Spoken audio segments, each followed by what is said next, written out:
Hi mga mahal, ang ating topic ngayon ay tanong ni Mar.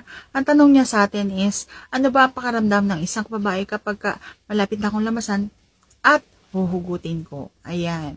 So yan ang ating pag-uusapan for today's video. Interesado ka bang malaman kung ano ang aking sagot? Please keep on watching para bago yan. Kung bago ka pa lang sa akin channel, please consider to like this video and subscribe my channel.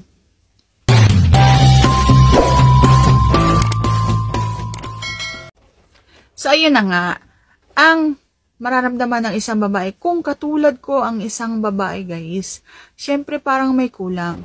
Alam mo yung minsan pakaramdam kong parang ginagamit na lang akong parausan. Yung mga ganon. Kasi nga, ako yung tipo ng babaeng gusto ko sa loob, inilalabas, okay?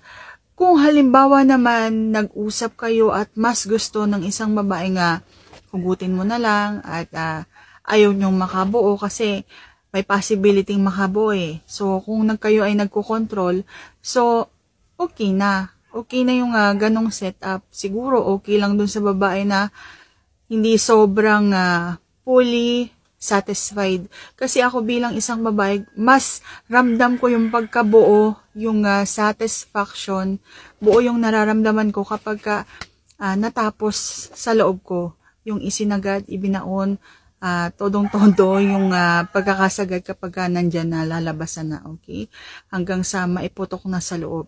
Pero kung halimbawa, yun nga, kung ang issue is gusto ninyong dalawa, so, igalang natin kung ano yung gusto, okay?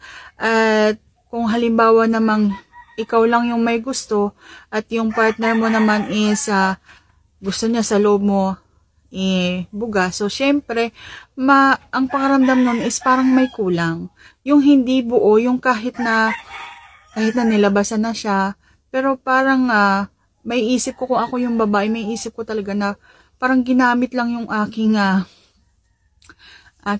bulaklak para dumating siya sa puntong yun and dinuhugutin niya para mailabas niya yung init na nararamdaman. So, ganon.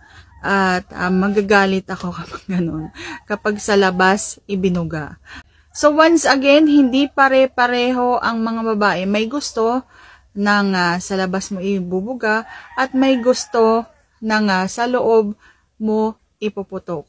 Okay? So, depende yan sa pag-uusap ninyo at depende sa isang babae kung tanggap niya kung ano yung mangyayari at kung handa kayo sa isa't isa. Kung ano yung magiging responsibility kapag may nabuo. Depende yan sa sitwasyon. Okay? Yan lang aking masasagot for today's video. See you on my next vlog. And if you like this video, please consider to like this video and subscribe my channel. Thank you for watching.